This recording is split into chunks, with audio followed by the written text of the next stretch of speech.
Have you ever had a lie walk into your living room wearing a friendly face, smiling at your children, and asking you to believe it? If you had 5 seconds to choose between what your eyes saw and what your heart knew, which one would you trust? The rain comes heavy and fast, the kind that steals all the colors from the world and turns every street into a dark river. The Torres mansion breathes in the storm. It is late and most lights are off, until a woman named Teresa hears a cry that does not belong to the night. Help! There are children out here! She barely hears her own voice over the downpour. She knows this garden. She knows that tree. She knows where the stepping stones disappear into mud when the gutters overflow. For 6 months, she has polished floors, dusted frames, rinsed teacups, and learned the rhythm of this house without ever stepping into its story. Now she runs right into it. Under the old jacaranda, three small shapes shiver, drenched and lost inside two cold clothes. 7-year-old triplets, Santiago, Matias, and Valentina, look like fallen birds. Their lips are purple. Their fingers grasp each other and then they grasp her. She scoops up Santiago first because he has always been the frail one, the soft-chested fighter with the shallow breath. What are you doing out here? She whispers, one arm under his legs, one arm around his back. My loves, why? Aunt Isabel left, Valentina sobs. She took her bags and left in the car, and we ran, and she didn't stop, and... Another gust of rain swallows the explanation. Teresa's eyes go wide for half a second. Then she moves. There is no space for outrage, no space for shock, only action. She leads them inside with the precision of someone who has been saving children for longer than anyone here knows. Coat hooks, towels, a soft blanket. She carries Santiago to the sofa and spreads a blanket over him. His breathing stutters into a scary rhythm. Easy, sweetheart. In through the nose, out through the mouth. She moves through the house like she was born in it. The medicine cabinet, the nebulizer in the living room's white cabinet behind the board games. She has seen it while dusting, and she noted it the first week in case of need. Now the mask, the medicine, the calm. She holds the tiny machine and refuses to tremble. I used to work at a daycare, she murmurs quietly, more to the room than anyone else, as if the walls need to hear it to help her. Kids with asthma. Kids with all kinds of needs. We know how to do this, right, Michelo? We know how to breathe slow. Carmen, the housekeeper with silver hair and a grandmother's hands, rushes in from the kitchen, apron damp and face ashen. Jesus, Mary, and Joseph. What happened? Isabel left them in the rain, Teresa says, steadier than her pulse. Please call the family doctor. Tell him it was a cold-triggered asthma crisis. Tell him I've started the nebulizer. Carmen calls, the doctor's voice is calm over the speaker, a steady bridge from the outside world to this small storm in the living room. How is he now? Better, Carmen replies. He's breathing regular. Who did the nebulizer? Teresa, Carmen says. The cleaning girl. She did right, the doctor says. I'll be there in 15 minutes. The house fills with the hum of the nebulizer and the gentle rhythm of children beginning to warm. Valentina presses her face into Teresa's sleeve. Matias clings to her waist. Santiago's lashes flutter and his chest eases. Are you going to leave like Aunt Isabel? Santiago asks through the mask, voice tiny. No, she says, not going anywhere. The aunt who smells like warm bread stays. The car's engine cuts through the downpour 30 minutes later. The front door opens. Alejandro Torres steps in from the storm. He is 34 but looks older tonight. His suit is damp. His hair is rain-tossed. He is a tall man with an exhaustion that does not belong to his body but to his heart. Carmen, why are all the lights on? He begins, but the rest dies on his tongue. Because he sees his son asleep on Teresa's lap, a nebulizer on the low table, two more children wrapped around the woman he thought he barely knew. What happened? He steps forward, voice tight. Why was Santiago using the nebulizer? Where is Isabel? Gone, Teresa says softly, easing Santiago onto the pillow. She stands like someone who does not want to tower or shrink. She left them in the garden, in the rain. Alejandro stares. The word does not make sense inside the room. How? Cameras, Carmen says, already holding the tablet. I saw it. Come. They watch their day like a stranger's movie. Isabel in a tan coat, the suitcases, the car backing out, the children running, the first drops, the tail lights, the absurd simplicity of abandonment, the part of the video that requires no explanation at all. What is wrong with her? Hakuna Alejandro says to the empty room, to the night, to the world that thinks this is allowed to happen. She left a note. Carmen hands him the paper. I cannot keep working here. I am leaving today. Isabel, the family doctor, arrives. He listens to Santiago's lungs and nods. He's okay. Someone did a good job. He looks at Teresa. You? She nods. I've worked with children before. Thank you, Alejandro murmurs, still watching the small rise and fall of his son's chest. How did you know where everything was? I clean this house, Teresa says. I pay attention. I like knowing where the important things are. After the doctor leaves, Alejandro tries to call Isabel. Voicemail. He lowers the phone and feels a weight he has carried for 2 years shift in a way he does not recognize. Teresa? Why didn't you tell me you worked with kids? Because I am the cleaning lady here, she says simply. I did not think it would matter. It matters tonight. The next morning the rain is only memory. The triplets wake up and tether themselves to Teresa with invisible ropes. They know where love sits now. Alejandro watches from the kitchen doorway as she pours warm milk that is not too sweet for Santiago. Cuts the crust off Matias's bread, because he always leaves crust pieces on his plate, and slices Valentina's fruit into small, neat cubes, the way Valentina actually eats it without thinking twice. He realizes he never knew these details. He never asked.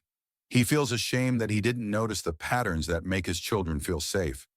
And then he watches Teresa lean down and hum a tune under her breath, a tune he recognizes because it belonged to Marina, his late wife, and he feels his throat close. Where did you learn that song? He asks. They hum it sometimes, Teresa says, when they miss their mom. Alejandro swallows. He has not been able to sing that song since the funeral. You learned it for them? I learned it with them, she says, and if I could, I would give them back the woman who sang it first. 2 days later, he gathers something like courage and asks Teresa into his office. He holds a pen he does not need to hold. Teresa, can I ask you something that might be a little strange? She nods slowly. You can ask. What would you think about not being the cleaning lady anymore? He takes a breath. What would you think about being their caregiver, their nanny, their person? She blinks. Their nanny? You already are in so many ways. I do not have a certificate, she says. No diploma. You have what matters, love and experience. I want you to do it officially. I want you to be with them because you make them feel safe. How much did you pay Isabel? She hears herself ask, as if the numbers can anchor her. 10,000, he replies. She stares. A month? Teresa, he says gently, I will pay you 100,000 pesos because you are worth more than a line on a receipt and because half of the things that work in this house work because of you. Her eyes fill against her will. 100. That's more than double what I make now. It's closer to what your work is worth, Kishara, he says. And if you say yes, the only thing that changes is your title. The love has already happened. She looks upstairs. The triplets are napping. She hears their quiet.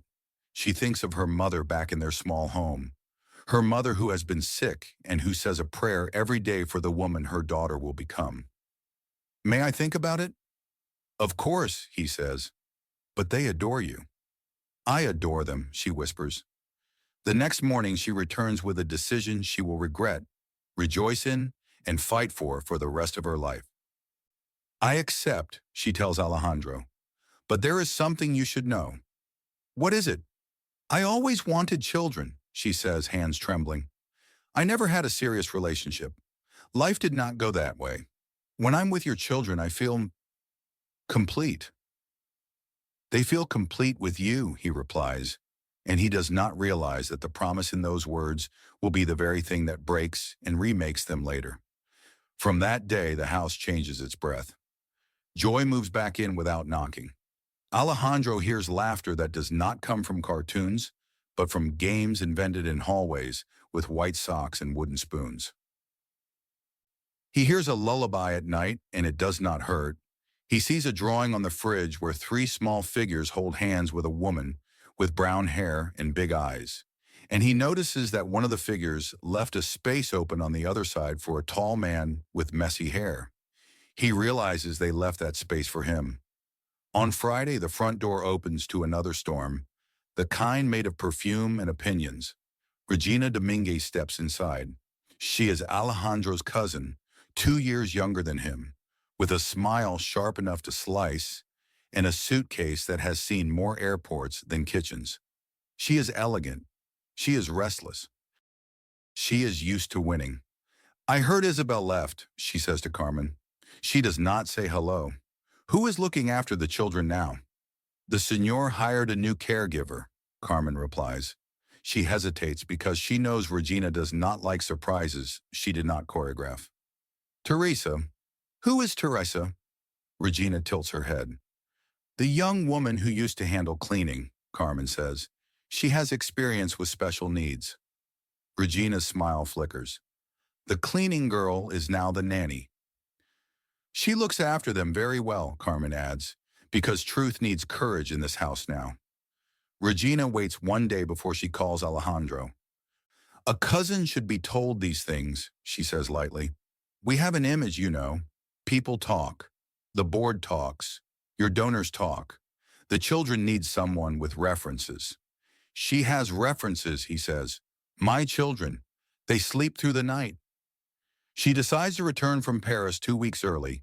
She drops her bags in the guest room and walks down the stairs as if she owns the land beneath them. She studies Teresa like a new painting in a museum, hands behind her back, chin lifted. So you're the famous Teresa, she says, the children's savior.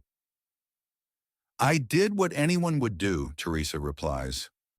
That is not true, Regina answers with a laugh that sounds like glass. Almost nobody would run into a storm for children that are not theirs.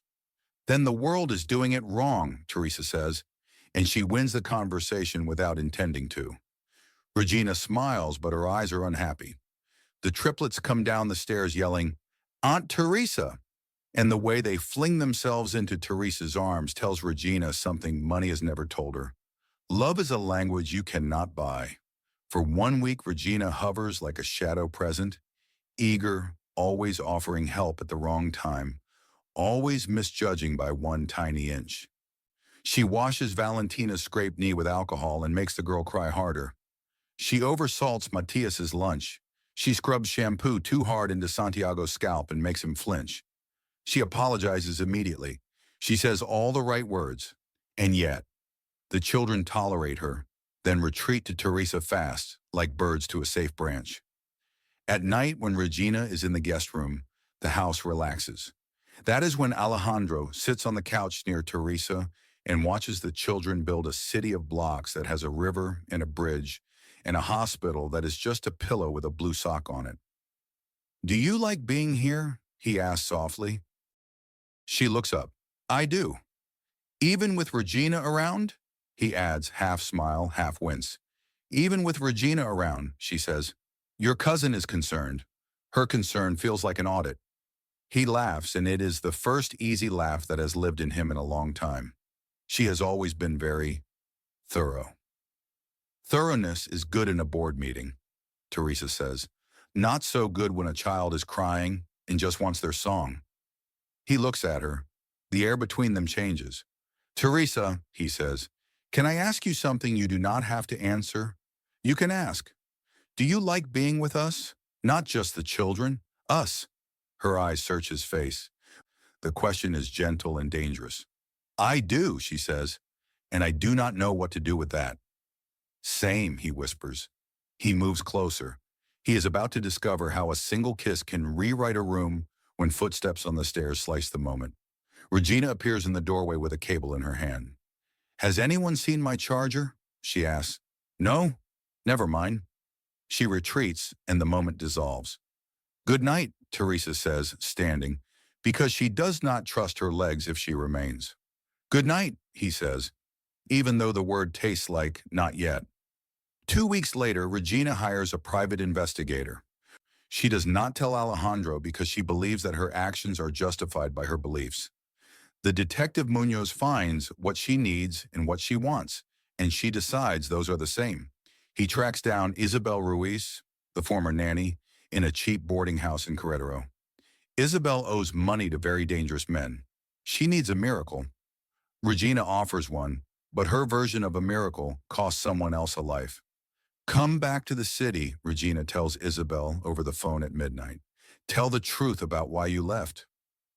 I already told the truth, Isabel replies. I left. I made a mistake. I can apologize. Not that truth, Regina says, eyes on the ceiling. The truth that Teresa paid you. 15,000 pesos. Cash. To make her look like a savior. That never happened, Isabel whispers. Are you sure? Regina asks, each word a step down a staircase Isabel cannot see the bottom of. Memories are foggy in a storm. 100,000 pesos can make memories clear. Isabel's silence stretches forever. When do you want me there? Monday, Regina smiles. Early. Monday morning, the living room is a stage furnished with betrayal. The triplets file in beside their father. Teresa steps in and freezes. Isabel is there, thinner and nervous, and she will not meet Teresa's eyes. Regina sits with her legs crossed, perfectly composed. I can't live with this weight, Isabel says, turning to Alejandro with trembling hands. The truth is, I didn't leave because I wanted to. Teresa found me. She offered money so you would fire me and hire her. That is a lie, Teresa says, voice quiet and fierce. A lie that will hurt children. Here. Isabel holds up an envelope. Old bills. 15,000 pesos. She gave me this. Alejandro's face goes pale. He does not want to believe it. He also cannot look away from the money. Teresa, is this true? No, she says. I swear to God, no. Then where did this money come from? He demands. Ask her. Teresa points to Isabel, who looks down. Voices rise. The triplets cry. The room warps. Alejandro looks at the woman he told the night air he might love and sees a stranger. The fear that rules him, fear of hope, fear of being wrong again, takes the wheel. He tells himself it is reason. It is not. Teresa, he says, I need you to go. Santiago breaks first. No, she didn't do it. She saved us. Matias shouts until his small voice cracks. Valentina cries without sound, tears sliding down her cheeks like rain on glass. Please, Alejandro says, almost choking on the word, go. Teresa looks at the children.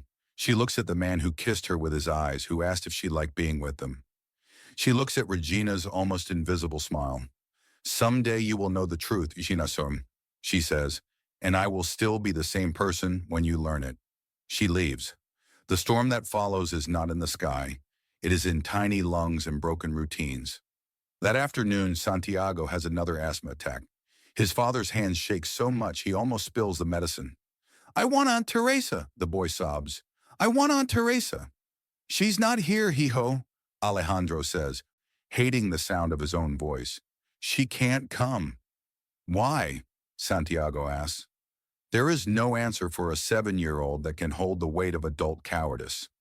Matias vanishes into the backyard and sits under the jacaranda tree, waiting for a woman who promised she would never abandon him. Valentina does not speak for hours. Food sits untouched. Laughter is gone. The house breathes shallow. In the quiet after midnight, Alejandro cannot sleep. He replays the camera footage from the storm day. He watches the timeline and feels a new thought walk into his mind without knocking. Teresa arrived at her usual time. If she had planned something with Isabel, she would have arrived early or late. She would have staged it. She did not stage anything. She walked into chaos and did the one thing that always forms in her hands when chaos is near. Care. He calls the family doctor. Leonardo, he says, be honest with me. Can a woman fake everything Teresa did? People can fake many things, the doctor answers, but not the small details she never needed to learn unless she cared. She knew how to hold Santiago's head higher when he sleeps. She knew which sounds spook Matias. She knew Valentina hates sudden loud noises. You can fake a smile. You cannot fake muscle memory. He calls the daycare where Teresa used to work. The director, Doña Marcia, speaks like someone who built a life out of listening to children who do not have all their words yet. We did not fire Teresa, she says. She resigned. She left because another employee was mistreating children, and when we could not prove it fast enough, she chose the children over her paycheck. She is the kind of person who does the right thing, even when nobody is watching. Alejandro sits very still after he hangs up. The floor seems to tilt. Then he calls the private detective whose business card he found near Regina's luggage. Senor Munoz, he says without hello, we can do this in two ways. You can talk to me or to the police. Munoz sighs. Your cousin paid me to find Isabel. She told me what story needed to be told. I delivered Isabel. She handled the rest. How much? Alejandro asks. 100,000, the detective says. Cash. Alejandro's breath turns into a blade. He confronts Regina after dinner, in the room where Marina's black and white wedding photo still sits on a bookshelf. You lied, he says. You didn't check the daycare. You bought a story. You bought a person. You sold my trust. Regina's composure cracks. I was protecting you. No, he says. You were protecting your idea of your life. You hurt my children. You hurt a woman who did nothing but save them. Pack your bags. This isn't fair, she pleads. I love you. You do not love me, he says. You want to own me. Leave. In the morning, Regina is gone, trailing perfume and threats. She tells him he will regret it.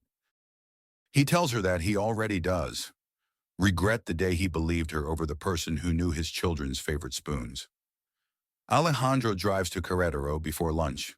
The sky a clean blue that feels like an insult.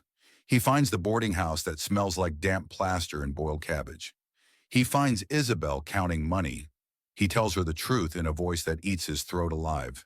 He tells her he knows everything. He tells her she will fix it. She cries. She blames fear. He tells her fear is not a reason to set fire to someone else's life. He gives her a choice. Confess or face charges. She says yes to confession. She asks what happens after. He says she will disappear from their lives forever. She clutches the money. He tells himself this is not mercy. It is a requirement for peace. On Saturday, he brings Isabel back to the mansion. Carmen, in the hallway, wipes her eyes with her apron when she sees the look on Alejandro's face. It is the look of a man who has been wrong and is going to try to be right, even if it takes all year. Isabel stands in the living room and tells the children she lied. They are silent. Then they speak, in a chorus of small voices that sounds like justice. You hurt Aunt Teresa, Valentina says, crying again. Isabel cries too. She says she is sorry. She says she needed the money. She says it was wrong. The children do not say, I forgive you. Forgiveness is not theirs to give yet. They look at their father. Regina tries to go upstairs to avoid hearing it. Alejandro stops her at the bottom step. You will hear it, he says. She listens and sees her name sticky with truth in the air. She wants to run. She leaves before noon, carrying luggage and defeat. She says, this will not be the end. He replies, it already is. She disappears from the story. Can we go get Aunt Teresa now? Santiago asks, hiccuping. Right now? We need her, Matias says. We love her, Valentina adds. Alejandro nods. We will try. Carmen knows Teresa's address because goodness likes to be sure it can find the people it belongs to. Colonia La Esperanza. she says quietly in the car. A small house with a lemon tree in a bucket. They drive through a part of the city that never sees the inside of magazine pages. Dirt roads, dogs napping in doorways, windows that hold more stories than rugs. They knock. A woman answers who looks like Teresa 30 years from now. Same eyes, same careful mouth. It is Elena, Teresa's mother. You, she says, voice flat, like a door with a chain. You are the man who humiliated my daughter. Ex-boss, he says, and I came to apologize. An apology? Elena says. She cried for days. She stopped singing. An apology won't fix a silence like that. The triplets step forward, small soldiers. We want to see Aunt Teresa, Santiago says, face solemn. Elena looks at them and something soft in her chest moves. She leaves the door and returns with it open. You may come in, she tells the children. He stays. Alejandro stands in the yard. He hears a sound he has been starving for. Children shouting Teresa and then crying into her shirt. 15 minutes later, Santiago comes out to the doorway. She wants to talk to you, he says. She is sad. Inside, the house is humble. A couch with a crocheted covering, a shelf with neat stacks of cups, a lemon tree that refuses to die in a plastic bucket.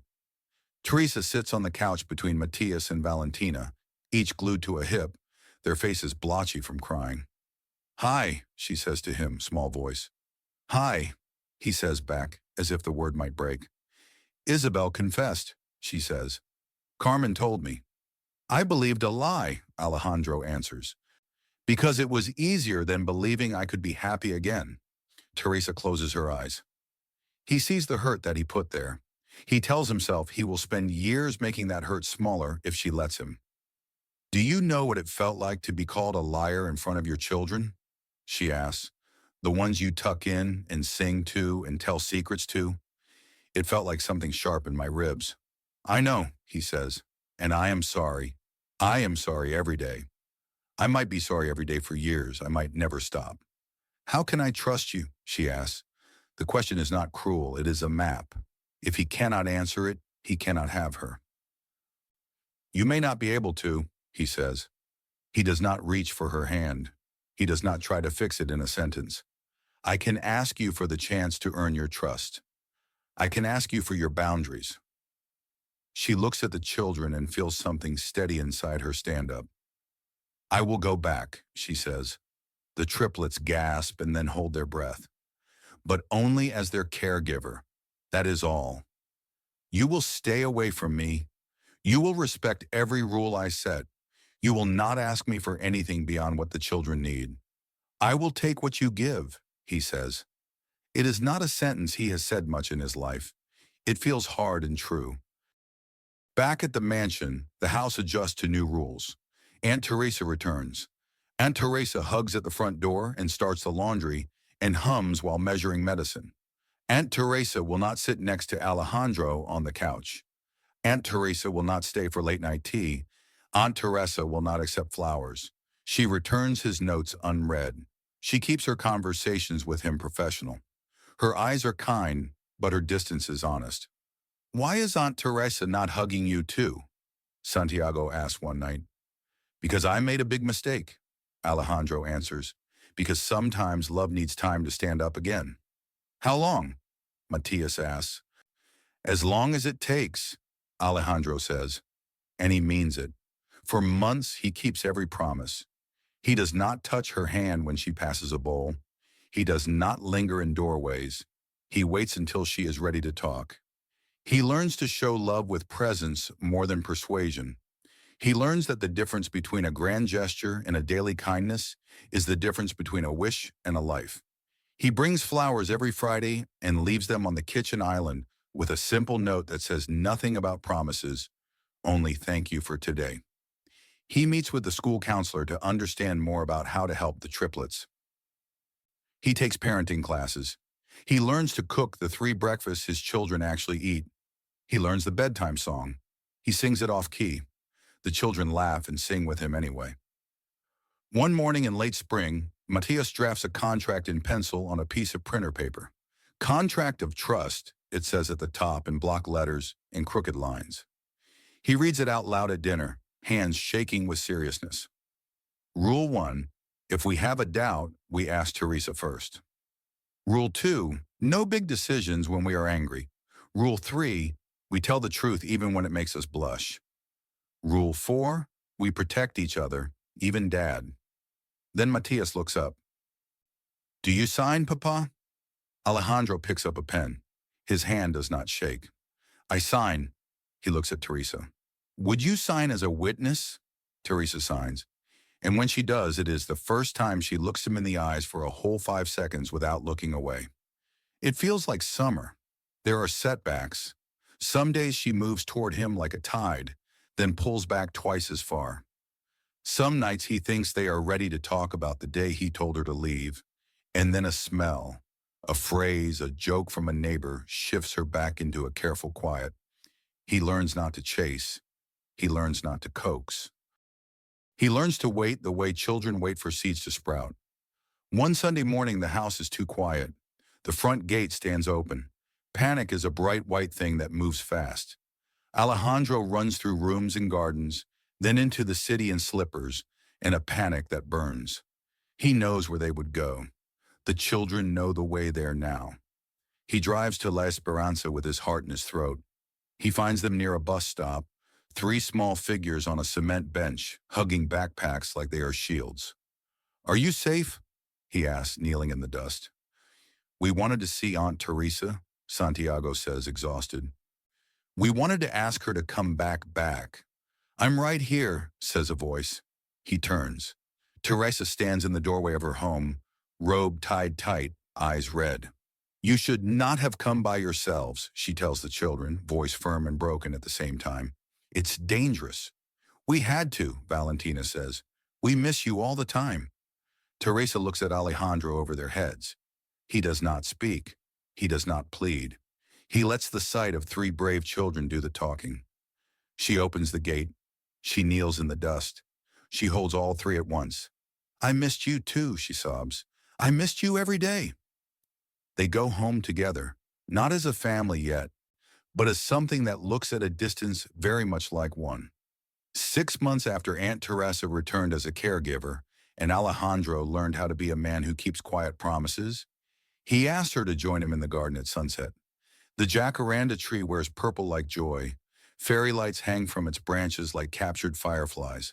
The triplets, in small matching shoes and big matching grins, stand on the grass with a bouquet made of construction paper flowers and pipe cleaners. What is this? Teresa asks, already crying, already smiling.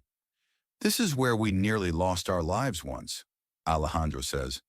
It is also where we found them again. He kneels. He takes out a box. Not a grand diamond, a simple ring that says forever in a language older than money. Teresa Morales, he says, voice steady. Will you marry me? Not because we need you in our house, because we want you in our hearts. She smiles through tears that are no longer about pain. On one condition, she murmurs. If you doubt me again like that, I will leave, and I will not come back. I will not doubt you, he says. If doubt knocks, we will invite it in and make it tell us its real name. I will talk to you first. I will listen to you first. I will not let fear drive. Then yes, she says. Yes, I choose you. I choose all 4 of you. I choose our messy, better life. The triplets cheer like champions. Carmen wipes both eyes with the hem of her apron and laughs at herself for crying like a soap opera aunt. Elena, watching from the patio, says a blessing under her breath for the boy who finally learned to be a man. The wedding is quiet and perfect. In the garden, the jacaranda nodding, the chairs simple, the vows ordinary and therefore holy. The words are the ones everyone uses, and yet they sound new in their mouths. Love in joy and sorrow, love in sickness and health, love in days when breakfast burns, and nights when breathing is the softest sound in the house. It does not fix everything. It changes everything. A month later, Alejandro sits at the kitchen table with a legal pad full of scribbles. What if we use the east wing? He asks. The room's near the courtyard.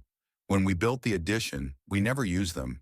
They could be classrooms, a sensory room, a small therapy space, a play yard.